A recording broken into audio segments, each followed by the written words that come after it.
दोस्तों, जैसा कि आप लोगों ने थंबनेल में देखा, आज हम लोग टैली से जीएसटीआर 1 में अपलोड करना तो सीखेंगे, लेकिन उसके पहले हम लोगों को कौन कौन सी बातों को ध्यान में रखना है वो भी अंडरस्टैंड करेंगे। देखिए, जो जीएसटीआर 1 होता है उसका लुक आप लोगों ने देखा होगा। ठीक है, आप लोग फाइल करते हैं, लेकिन कभी कभी क्या समस्या आती है कि कुछ रिटर्न हमारे अपलोड नहीं होते हैं। हम टैली में जो फीडिंग करते हैं उन पर विशेष ध्यान देना होता है। ये मैं भी आपको समझाता हूँ। देखिए, हम लोगों ने टैली प्राइम 5.0 ओपन कर लिया। अभी यहाँ पर कोई भी एंट्री नहीं है। ठीक है, तो सबसे पहले हम लोग क्या करेंगे, DOG और 1।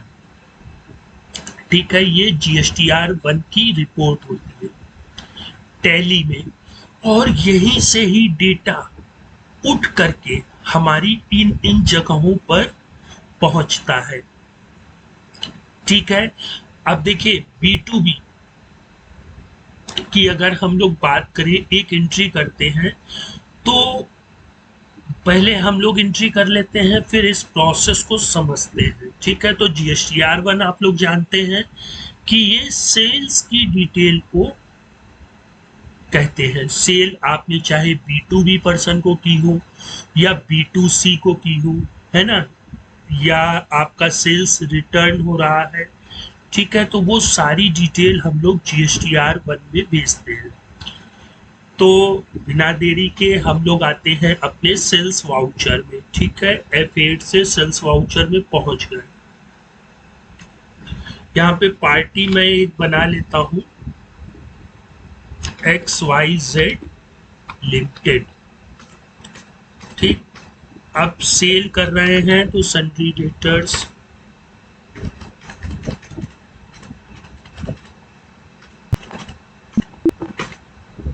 ठीक है, ये मैंने सेव कर दिया। अभी हम लोग इसका डेमो पर्पज से अंडरस्टैंड करना चाह रहे हैं। यहाँ पे सेल्स लेजर बना लिया, अंडर सेल्स अकाउंट और आइटम बना लिया।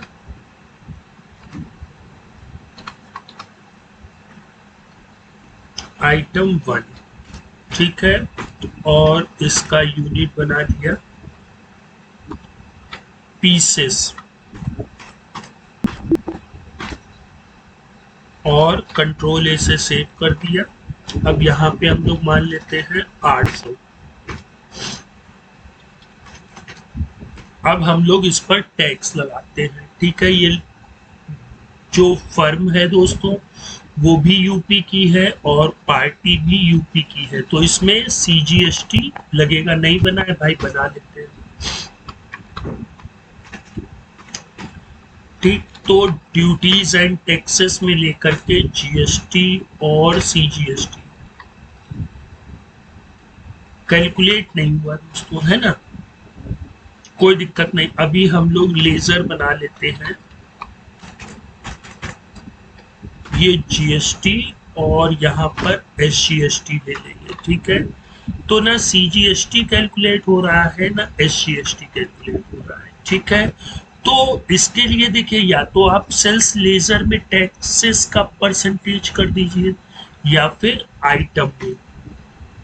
तो हम लोग आइटम में इसका परसेंटेज यहाँ पे देखिए, GST rate and related detail, इसमें as per company stock group ना लेकर के स्पेसिफाइड डिटेल्स हेयर।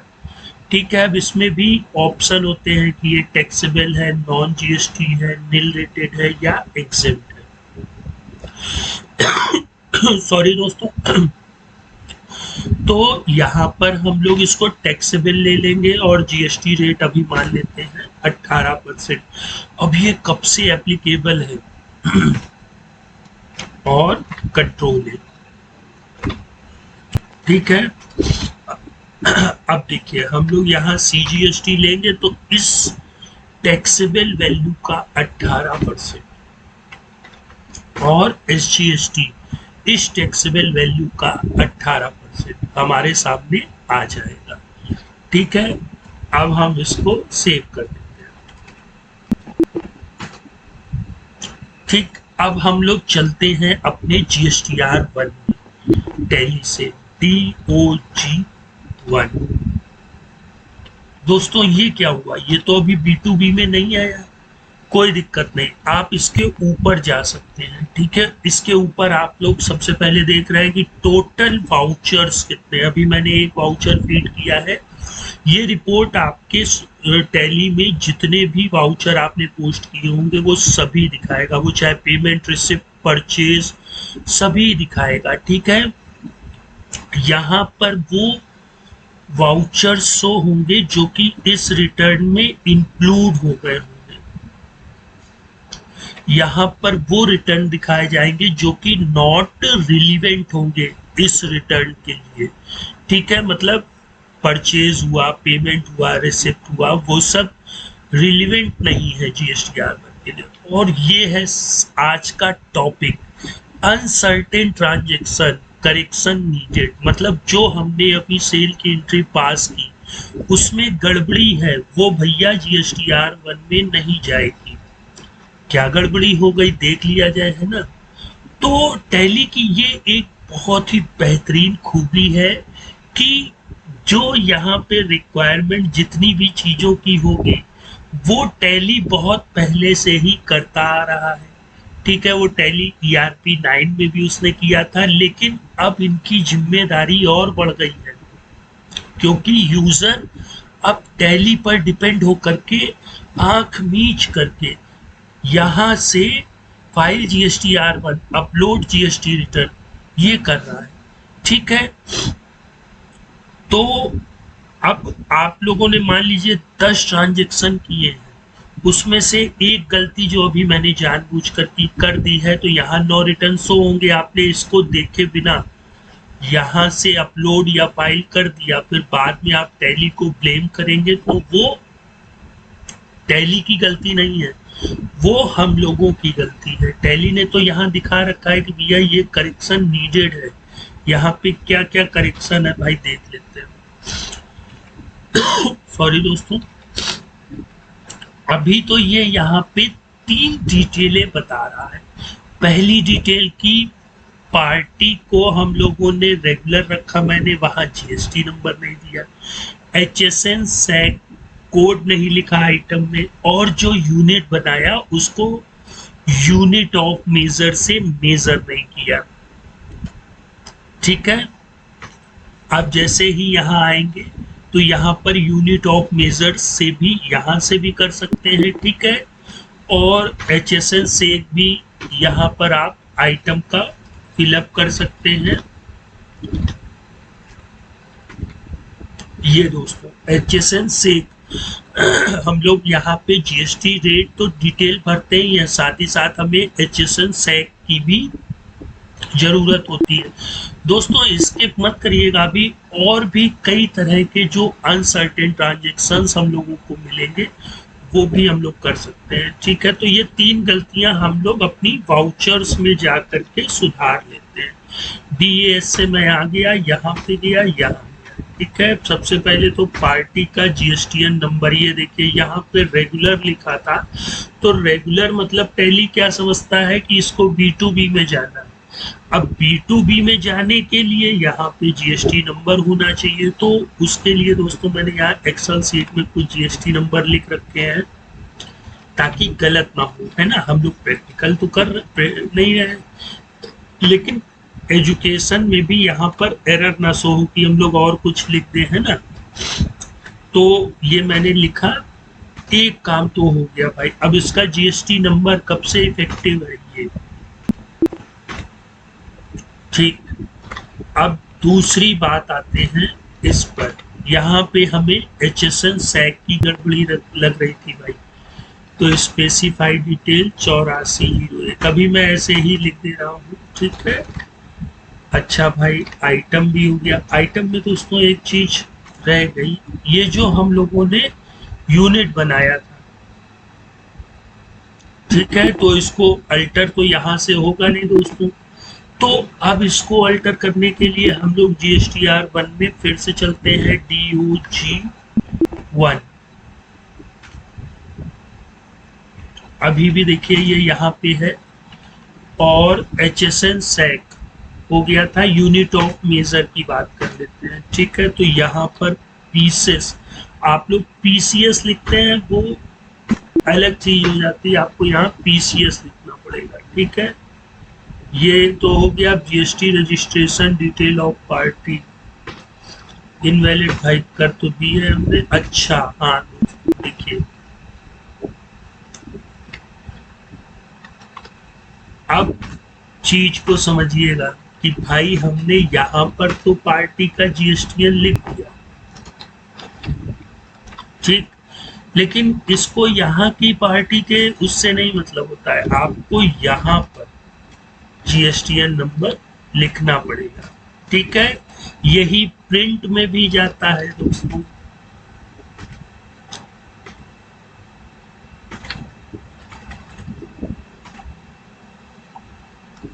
चौरासी 01 डिस्क्रिप्शन मान लेते हैं आइटम। ठीक, ये इफेक्टिव डेट 1 अप्रैल ले लेते हैं, कंट्रोल A कर देते हैं। ठीक, अब देखते हैं भाई क्या प्रॉब्लम हो गई है। DOG1, तो ये लीजिए दोस्तों, हमारा B2B में जाने के लिए ये रेडी है। लेकिन एक चीज बिल्कुल गौर से अभी सुन लीजिएगा, अब यहाँ पर जब भी आप GSTR1 टैली से फाइल कर रहे हैं तो सबसे फर्स्ट प्रायोरिटी ये जो लिखा हुआ है अनसर्टेन ट्रांजैक्शन करेक्शन नीडेड। ठीक है, यहाँ पर कोई भी वाउचर नहीं होना चाहिए। आपने जितने रिटर्न या जितने सेल्स वाउचर किए हैं वो यहाँ पर इंक्लूडेड इन रिटर्न में आने चाहिए, रेडी फॉर अपलोड, है ना। और ये भी दिखाता है कि अभी यहाँ पे अपलोड नहीं हुआ है। ठीक है, और दोस्तों इसके साथ साथ हमारी यहाँ पर HSN समरी भी बनती है। ये देखिए, हम लोग जो डिटेल यहाँ पर लॉग आउट हो गया दोस्तों, मैं लॉग इन कर ले रहा हूँ। ठीक है, 334571 ये मेरी एक पार्टी है दोस्तों, इनका क्वार्टरली रिटर्न जाता है, और भी हैं जिनका मंथली जाता है। ठीक है, तो हम लोग किसी भी एक मंथ का क्वार्टर वाइज ओपन कर लेते हैं।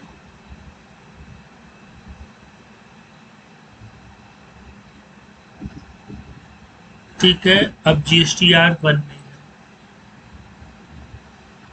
ये होती है भाई हमारी HSN समरी, ये होती है। ठीक है, यहाँ पे हम लोग HSN फिलअप कर देते हैं, उसका डिस्क्रिप्शन ऑटोमेटिक आ जाता है। ये यूनिट यहाँ पे हम लोग डाल देते हैं, कितनी क्वांटिटी, टैक्सेबल वैल्यू, जिस जिस चीज की जरूरत होती है, HSN आइटम, उसका डिस्क्रिप्शन, क्वांटिटी, कितना टोटल अमाउंट, क्या रेट है, टैक्सेबल अमाउंट, I कितना है, C कितना है, S कितना है, टोटल टैक्स कितना है। ठीक है, तो HSN हो गया। इसके साथ साथ हम लोग डॉक्यूमेंट समरी भी अपलोड करते हैं कि हमने कितने डॉक्यूमेंट यूज किए हैं। ठीक है, और किस पर्पस के लिए।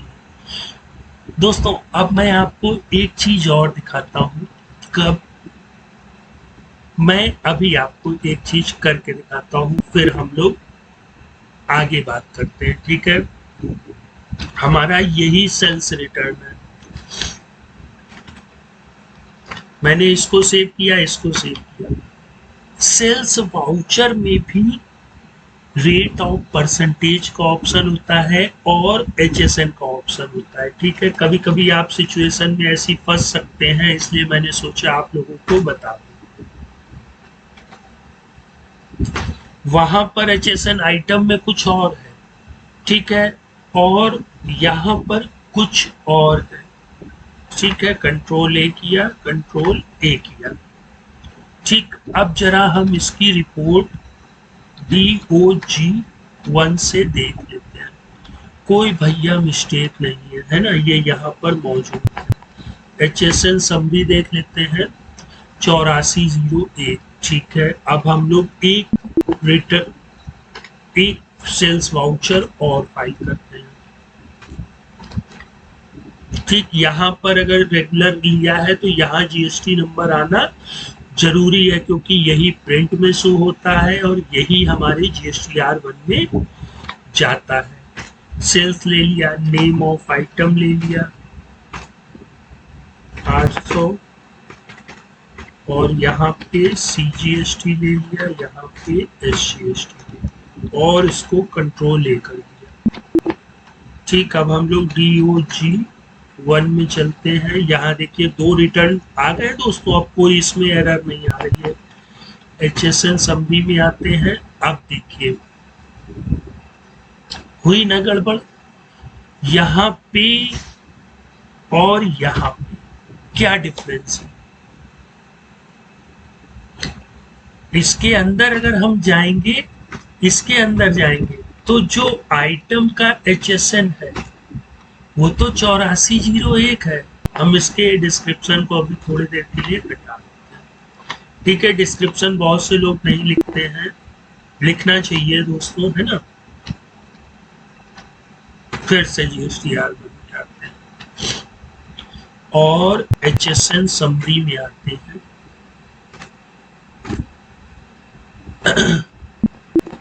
इसमें भी 8401 है और यहाँ पर भी 8401 है। अब ये समस्या कहाँ हो रही है?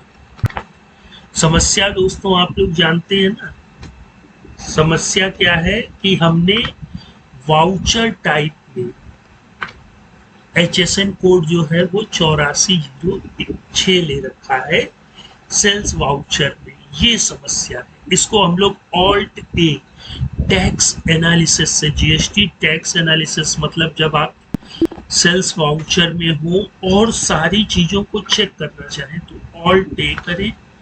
ठीक है, अब आप लोग इसको अपलोड कर देंगे, टैली इसको एरर नहीं दिखाएगा, है ना। तो इसलिए कंपलसरी यही होता है कि आप लोग एक ही HSN को रखें। ठीक है, सेल्स वाउचर में ऑप्शन दिया है, आप यहाँ भी भर रहे हैं, है ना, तो फिर वो गलत शो करने लगेगा। और ये देखिए हर बार अगर अमेंड करेंगे तो वो आपको एक वार्निंग का मैसेज देगा कि इससे GSTR1 इफेक्ट करेगा। जी हाँ, बिल्कुल करने दीजिए। अब ये देखिए दोनों ही HSN इसमें 8401 में आ गए हैं। ठीक है, तो दोस्तों एक तो ये चीज हो गई। अब इसमें B2C भी होती है जिनको हम लोग बिजनेस टू कंज्यूमर देते हैं। इसमें क्या अनसर्टेन कुछ आ गया दोस्तों, जिसमें हमने HSN चेंज किया था। HSN set is invalid, mismatch और नॉट स्पेसिफाइड।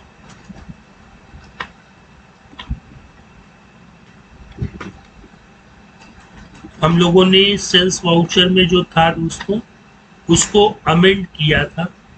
ठीक है, इस वजह से वो यहाँ पर अनसर्टेन प्रॉब्लम्स को शो करने लगा, है ना।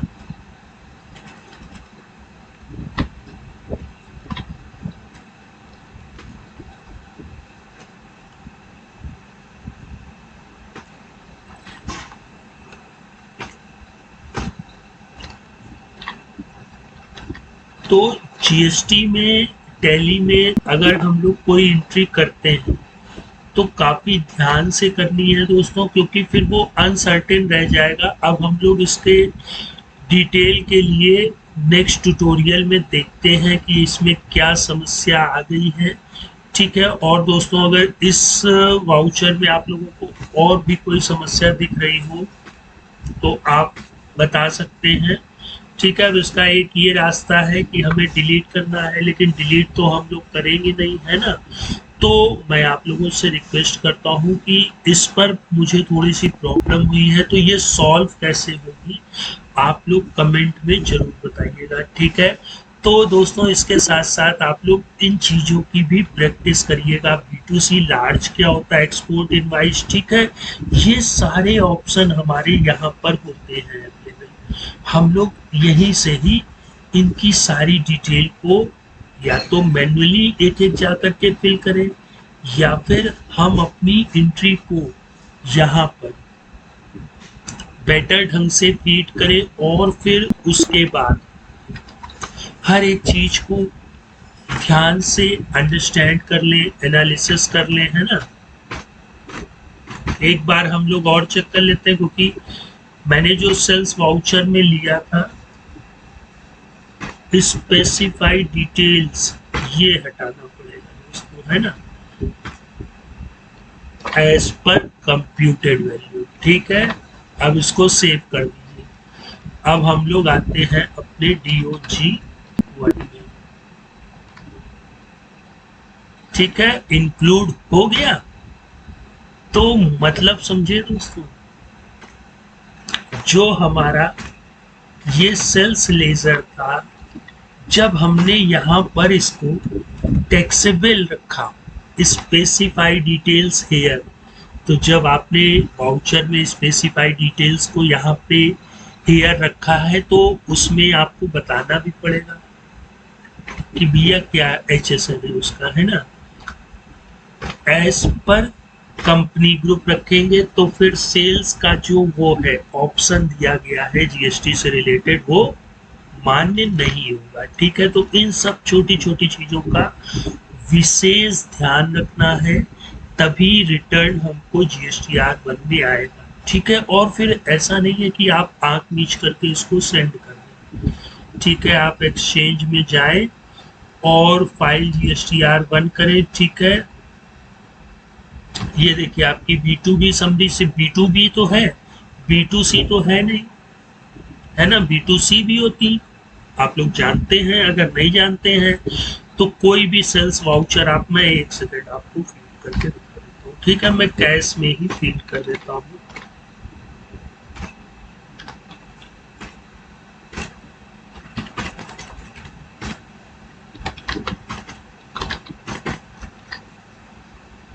ठीक, अब हम लोग GSTR 1 में आ जाते हैं। तो B2C क्या हुआ, वो इनवाइस जिसमें GST नंबर नहीं है, मतलब आपने फुटकर किसी को बेच दिया। ठीक है, अब आप एक्सचेंज में जाएंगे, फाइल GSTR 1 करेंगे, तो ये देखिए B2C की भी समरी आ गई है। ठीक है, HSN सिस्टम सेक्शन भी आ गए हैं, आप यहाँ से चेक कर सकते हैं। डॉक्यूमेंट क्या इशू हुए हैं, total document, total cancel, net issue. ठीक है, तो सारी चीजें हैं। सेंड करने से पहले मैंने आपसे क्या कहा, हर एक चीज बिल्कुल ध्यान से देख लीजिएगा। ठीक है, जैसे अभी एक एग्जांपल था कि HSN आइटम में कुछ था, हमने वाउचर्स में कुछ कर रखा था, है ना। तो यहाँ पर तो ट्रांजैक्शन आ जाएगा, टैली इसको सेंड भी कर देगा, अपलोड भी कर देगा, फाइल भी कर देगा। ठीक है, आपके मोबाइल पे OTP भी भेज देगा, फाइल भी हो जाएगा। लेकिन जो यहाँ पर वैल्यू गई है वो टैली अभी नहीं बता पाएगा दोस्तों। हाँ, हो सकता है कि जो आर्टिफिशियल इंटेलिजेंसी है उसमें कुछ rule and regulation tally fill करते, तो उनसे हम लोग ये डिटेल्स को चेक कर ले और फिर यहाँ से डायरेक्ट सेंड कर दें। तो दोस्तों, टॉपिक कैसा लगा प्लीज कमेंट में जरूर बताइएगा, और भी इसके जो कई ऑप्शंस होते हैं। ठीक है, अभी स्टेट एडजस्टमेंट, ये सारी चीजें आप लोगों को आती है कि नहीं आती है, कि आप लोग अभी भी जर्नल वाउचर के उन्हीं पुरानी चीजों से ही ITC को चीजों को कर रहे हैं। साथ ही साथ क्या आपकी बुक्स में जो लेजर है, इलेक्ट्रॉनिक क्रेडिट लेजर है, इसको मंथ वाइज आप लोग मिलाते हुए चल रहे हैं कि नहीं चल रहे हैं। ठीक है, सिर्फ भैया रिटर्न फाइल कर देने से कुछ नहीं होता है। आपको GST पोर्टल से दो चीजें होती हैं, उनको मिलाते हुए चल रहे हैं कि नहीं, इलेक्ट्रॉनिक क्रेडिट लेजर और इलेक्ट्रॉनिक कैश लेजर। ये सारी चीजें अगर आप लोग अंडरस्टैंड करना चाहते हैं तो वीडियो में बने रहिए, हर काम टैली से करेंगे। जो टैली की खामियां हैं वो भी मैं बताता चलूंगा। ठीक है, ये ह्यूमन पर डिपेंड होगा। ठीक है, अब ये सेल ABC लिमिटेड को बेचनी थी, XYZ को बेच दी। इसमें टैली की फॉल्ट नहीं है भैया, ये आपकी फॉल्ट है। मेरी बात को समझ रहे हैं ना? टैली तो ट्रांजेक्शन्स की कमी को देखेगा कि जीएसटी नंबर नहीं है, यूनिट ऑफ मेजर नहीं है, HSN नहीं है, लेकिन ये हम लोगों को ध्यान रखना है कि इसमें से अगर मान लीजिए ये वाली इनवाइस एबीसी लिमिटेड को बेचनी थी, आपने XYZ में भेजी, यहाँ पे गए, फाइल GSTR1 पे गए और सेंड कर दिया आंख मीच के, बिना अपनी सेल्स को चेक किए हुए। अब आप कह रहे हैं अरे यार टैली तो बहुत बेकार सॉफ्टवेयर है, रिटर्न बताओ हमारा गलत करवाने से। तो भैया रिटर्न गलत ना हो तो ये चीजों के लिए तो अभी टैली नहीं बता सकती, ठीक है? ये तो हमें खुद से देखना होगा, खुद से अंडरस्टैंड करना होगा। तो दोस्तों फिर मिलते हैं नेक्स्ट टाइम, तब तक आप लोग अपना ख्याल रखिएगा। गुड बाय दोस्तों।